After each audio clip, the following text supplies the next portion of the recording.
We are often asked about why we chose these skills to badge. In 2014, a year before we launched the Badging Challenge, the lab authored a report on the learner revolution, the idea that to thrive in a new economy and serve the evolving learner, education would need to become more learner-centric than institution-centric. And one of the 8 growth areas we identified was in 21st century skill assessment. At that time, we said that a person's curriculum vitae or experience portfolio will include not only academic credits and certificates, but also credentials demonstrating other skills and attributes that a person possesses and intentionally develops.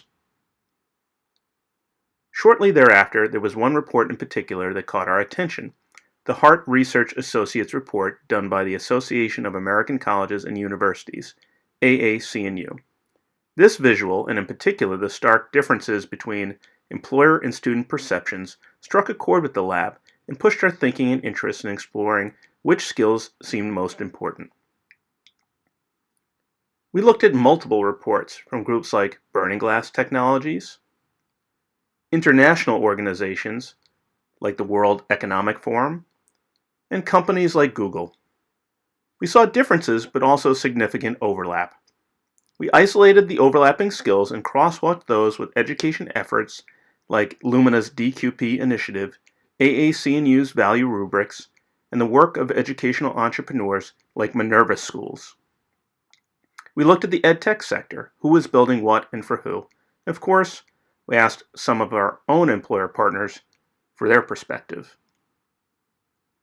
We came up with an initial list of skills to be badged, but we also allowed our school partners to come up with their own ideas.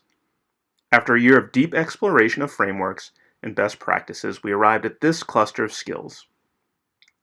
I remember the first time we drew this on a whiteboard, connecting the circles intentionally because we felt there was some overlap, and then putting them on this axis to help us show what we thought about the nature of the skills.